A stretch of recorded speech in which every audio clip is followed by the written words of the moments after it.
асуулт асууна. За энэ алсын хараа 2050 гэж Монгол Улс урт хугацааны хөгжлийн хөтөлбөр баримтлал олон эрдэмтэн судлаачид оролцсон. Манай бас гол одоо байгууллагууд бүгд санаа оноо оруулсан ийм л баримтчиг их хурлаар хэлцгээр орж иж байна. Энэ удаагийн парламент бас одоо бүр өөрийнхөө хугацаанд бол хэд хэдэн томоохон асуудлуудыг шийдэж байгааг нэг нь бол инээ гэж би харж байгаа. Өнгөрсөн 30 жилийн алдаа оноогоо дэнсэлж бид нар ялангуяа засаглалын явж ирсэн алдаа оноог дэнсэлж энийг сайжруулж төвлөржүүлэхийн хүрээнд үндсэн хуулийн нэмэлт өөрчлөлтийг өнгөрсөн онд хийсэн. Энэ бол Монгол улсын дараагийн 30 жилийн одоо доктортой сонгодог парламентын чиглэл рүү явах ийм алхам болсон шинжилгээг өдөр хийсэн. За энэтэй адилхан хөгжлийн бодлогын хэд хэдэн баримтчиг гарч ирсэн өмнө. 2021 гэдэг баримтчиг гарч ирсэн, 2030 гэдэг гарч ирсэн. Өнөөдөр 2050 гэдэг ингээд бас засгийн газраас өргөн барьж орж ирж байна. Тэгэхээр энэ юугаа бид нар аль ч одоо улс төрийн хүчин гарсан яс мөрдөж хэрэгжүүлдэг байх чиглэл дээр бол бас анхаарах ёстой. Тийм учраас хөгжлийн бодлого төлөвлөлтийн тухай хууль, бусад хуулиудад энийг бол бас нарийн шигтгэж нэгдээ их хурлаар батлагдсан төрийн бодлогын баримтчиг, хөгжлийн баримтчгийг бол нийтээр дагаж мөрддөг байх. За энэ одоо соёлыг төлөвшүүлэх чиглэл бол бас эрх зүйн өөрчлөлтүүд бас хийх ёстой гэж харж явдаг. За энэ удаагийн одоо энэ алсын хараа 2050 хөтөлбөр дотор бол ялангуяа дэвшүүс байдлыг багасгах, баян хоосны ялгааг арилгах чиглэл бол анхаарал хандуулж энэ үндэсний бүтээмж, хөдөлмөрийн үнэлэмж, амьдралын чанарын үзүүлэлт, үндэсний нэгдмэл үндсүүл гэдэг ингээд чухал хөгжлийн үзүүлэлтүүдийг бас барьж хийсэндээ их чухал байгаа. Бид нар ч нь бол сүүлийн үед одоо сонгуул болоочд гэдэг юм уу илүү энэ онлайн мэрэгжлийн ийм үг яриа ерөнхийдөө их бага сонсогддог болсон үе л дээ. Тэгэхээр энэ утгаараа бол энэ авж үзэж байгаа ялангуяа амьдралын чанарын үзүүлэлтүүдийг барьж явж байгаа нь бол би бол зөвөө гэж харж байгаа. За тэгшүүс байдал баян хоосны ялгаа бол манай ард иргэдийн дундч нийгмийн дундч за дэлхийн нийтийн дундч хамгийн сүүлийн үед хамгийн их яригдж байгаа асуудал. Тийм учраас энийг яах чиглэлээр бас тодорхой зорилт дэвшүүлсэн байна гэж. Энийг бол цаашааж ер нь энэ хилцүүлгийн явцад бол улам сайжруулах хэрэгтэй гэж ингэж үзэж байгаа.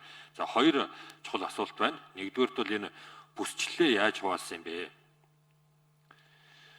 Өмнө нь бид нар бүсчсэн хөгжлийн үзэл баримтлал гэдэг энийг дагаад нэлээд олон баримтчгууд гаргаад бүсийн хөгжлийн төвүүдийг тодорхойлоод тодорхой хөрөнгө оруулалтууд хийгээд тэрийгээ дагаад тэнд бүсийн онцлог эмчилгээний төвөөс эхлүүлээд ингээд бүсийн дундч гол байгууллагууд нь байгуулагдаад ингээд явж байгаа. Тэгтэл одоо бол энэ бүсээ өөрчлөхөөр орж ирсэн. Тэгээ энэний ямар үнэлэлтэй? Би бол хуучин байсан 5 бүсчлэлээр явах нь бол зүйтэй гэж бодож байгаа. Ер нь бол бид нар дээр үеэсээ ч гэсэн энэ дөрвөн хан гэж байсан юу бол хангаа говь тал хээрийг хамардаг. Мал аж ахуй, бэлчээрийн мал аж ахуйдаа зогтсон. За цаг уур дөрвөн улиралдаа зогтсон их олон талыг харж энэ бүсчлийн асуудлыг шийддэг. Тэгээ энэ удаагийн юм дээр бол бүсчлэл араа өөрөөр орж иж байгааг би нэгдүгээр үндслийг нь сонсомоор байна гэж. За хоёрдугаард бол бид нар 30 жилийн хөгжлийн асуудлыг ярьж байгаа юм а. Тийм учраас 30 жилийн хөгжилд Монгол улсын хөгжлийн дараагийн төв хаана байх вэ гэдэг асуудал бол их чухлаа. Улаанбаатар хот бол мэдээж Монгол улсын хүн ам төвлөрсөн нэг төв байж таарна. Хоёр дахь хөгжлийн буюу суурьшлийн бүс эргээ тэрийгээ дагсан хөгжлийн төвөө бид нар бодлогоор одооноос зарлаж тэрн рүү чиглэсэн хөрөнгө оруулалт, түүн рүү чиглэсэн дэд бүтцийн бүтээн байгуулалтууд тойрч хийх ёстой.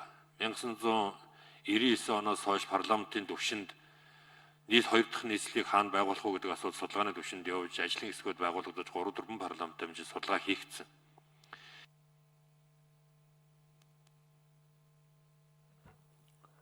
За хоёрд нь гүшүүн хариулъя. За бүсчилсэн хөгжлийн үзэл баримтлалын өмнөх одоо баримтчигдэр бид нар эхлээд дүн шинжилгээ хийж үзсэн.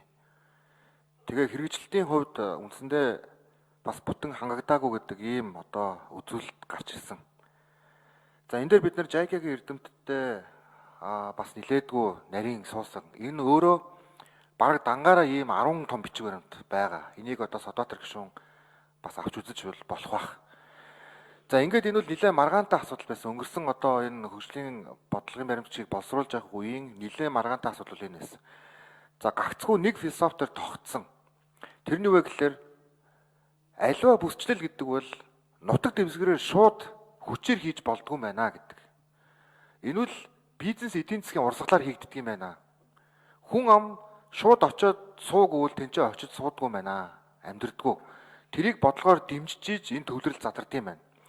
Тэгэхээр одоо жишээлбэл ингэсэн гэсэн үг. За өмнө говьд бол Монгол улсын уул уурхай аж үйлдвэр палеонтологийн одоо аялал жуулчлалтай холбоотой ийм таталцах орон зай байна гэж одоо судлаачид гаргаж ирж байгаа юм л та. За жишээлбэл дархан, орхон, сэлэнг энэ бол газар тариалан мал аж ахуй тэр дундаа эрчимдсэн мал аж ахуйн ийм таталцах орон зай байна. За баруун бүс одоо жишээлбэл сэргээгдэх эрчим хүч. За тэр дундаа одоо усанд тийм ээ усны одоо түвшинд суурилсан сэргээгдэх эрчим хүчийг цаашаа экспортлох юм боломж байна. За байгалийн аялал жуулчлалтай холбоотой таталцах орон зай одоо саяны ярьсан одоо говь алтаа тийм ээ хөвсгөл болон бусад газруудад байна. Архангаа, өвөр хангаа гэдэг. За хэрвээ энэ яг маргаантай асуудал учраас бидний хувьд хэрвээ гэдэг зүйл авч оруулъя гэсэн. Хэрвээ Улаанбаатар хот нэг өдөр нүүх юм уу? Аль эсвэл Улаанбаатар хоттой дүүцгүүц хэмжээний 2 дахь суурьшлийн бүс байгуулагдвал энэ бол хар хорин. Энийг бол одоо бас судлаачдын хувьд бол тэр нэг агаарын орон зай, уулын орон зай, усны нөөцийн асуудал, метр квадрат талбай, түүх, за мөн одоо жишээлбэл төв хэсэгт байрладаг гэд энэ байдал руу наривчлсан техник эдийн засгийн үндэслэл хийгдэх нь бол зүйтэй юм аа. За Улаанбаатар хотын хувьд бол 3.6 сая хүнтэй болох юм потенциал байна. А энэс хэтэржүүл болохгүй гэдэг ийм байдлаар гаргасан. Тийм учраас богдуулыг үндэсний цэцэрлэг хүрээлэн болгоод түүнийг тойрсон 11 одоо дагуул суурин газрууд байгуулагдах ийм боломж байна. А цаашаа бол Улаанбаатар хот бол илүү одоо дархан эрдэнэ чиглэл рүү сунж хөгжих ийм нөхцөл байдал руу оруулж бүсийн төвүүдтэйгээ холбох нь бол зүйтэй юм а гэдэг ийм байдлаар орсон. За энийг зүгээр наривчлаад уншиг бол бас энэ 343 дахь хуудаснаас эхлээд ингээд байж байгаа. Ингээд яг дэлгэрэнгүй хариулахлаар бас нэг 5 минутын цаг бас бүтэн хурж өгөхгүй ийм нөхцөл байдал байгаамаа гэдгийг Содотор гишүүнд хэлье. А шаардлагатай гэж үзвэл одоо яг энэ тус бүрдээ 9 бүлэг дээр тусдаа дахиад бараг одоо тий 4-5 ийм ботномын хэмжээний ийм судалгааны материалууд биднэр дээр үлдчихэж байгаа. Энэ бол ингээд нэгтгэл хэсэг. А тэрний нөгөө нэг одоо дэлгэрэнгүй материалыг үндэсний хөгжлийн газрынхаа Содотор гишүүнд өгчих. А тэгээд бүсчилсэн хөгжилтэй холбоотой энэ асуудлын суурь философик парламентын хилцүүлгийн үед бол энэ мэдээж маргаан гарах нь тодорхой.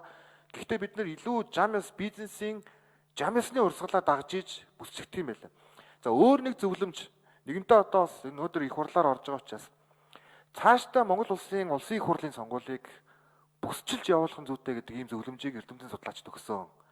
Ингэж иж Монгол улс нөгөө нэг жижиг сайжиг одоо төмпөний шанганд их хурлын гишүүн ордог нэг сум багийн асуудал шийдэгддэг биш. Зүүн бүс нутаг яаж хөгжих вэ? Баруун бүс нутаг яаж хөгжих вэ? Энэ дундаа ямар ажлын байрууд гарах уу гэдгээ илүү томсгож иж Монгол улс цаашдаа амжилтанд хүрнэ гэдэг ийм байдлыг ярьсан.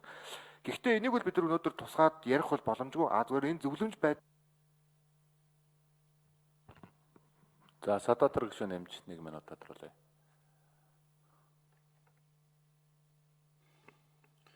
Тэгээ энэ алсын харааг боловсруулахын явцад энэ хар хорныг хөгжлийн 2 дахь төв гэж ингэж орхны хүндийг ингэж зарлж байгаа бол зөвөө.